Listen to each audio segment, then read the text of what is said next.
देखो देवियों और सज्जनों, लंका किसको कहते हैं? लंका उसको कहते हैं जिसमें सब एक दूसरे को ठग रहे हैं, सब एक दूसरे। ये आज हमारी दुनिया लंका ही हो गई। आपका खासम खास भी आपको निपटाएगा। मैं कहीं एक घटना सुनता था, आप सुनना, आपके खासम खास भी आपको कैसे निपटाते हैं। एक दोस्त था जो गांव से अपने शहर के दोस्त के पास आया। शहर वाले दोस्त से उसने पूछा, गांव वाले ने, कि मेरे पास नौकरी नहीं, बेरोजगार घूमता हूं, तुम मेरी मदद कर सकते हो? तो शहर वाले ने कहा, क्यों नहीं कर सकते, तुझे नौकरी देता हूं मैं। बोले, तुम मुझे नौकरी दोगे? हाँ। बोले, मैं तुम्हें नौकरी देता हूं। तो सैलरी? बोले 10,000। गांव वाला बड़ा खुश हुआ, 10,000 सैलरी। तो उसने अपने शहर वाले मित्र से पूछा कि 10,000 मेरी सैलरी है, तो काम क्या है? बोले, सोचने का।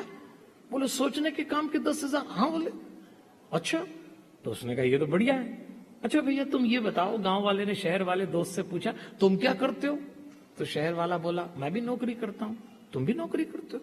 तो तुम्हारी सैलरी क्या है? बोले 5,000। अब ये चौंक गया कि तुम भी नौकरी करते हो, तुम्हारी सैलरी 5,000 और तुम मुझे नौकरी दे रहे हो और 10,000 की सैलरी दे रहे हो, ऐसा कैसे? बोले, अब यही तो सोचना है,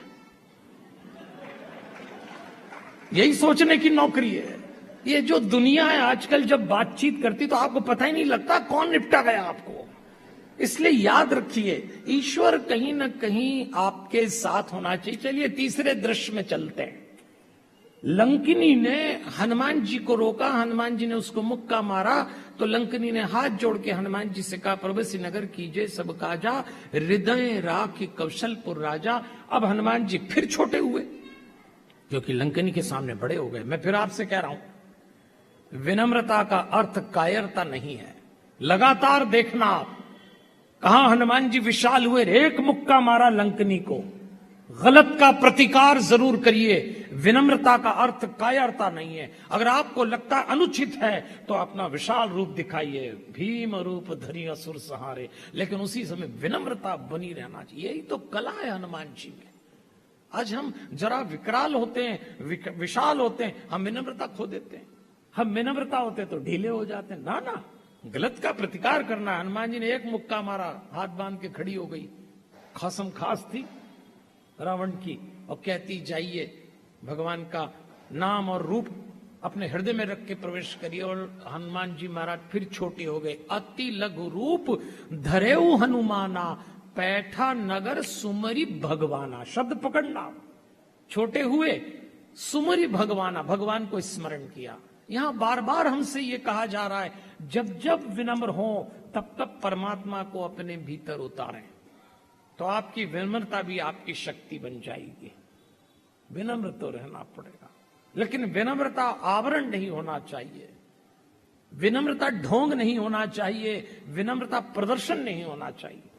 लोग अपनी विनम्रता का भी हम तो देखते हैं। एक बार एक संस्था एक कार्यक्रम कर रही थी, तो लोगों से चंदा मांगते ही हैं, तो सेठों को पकड़ लिया होगा।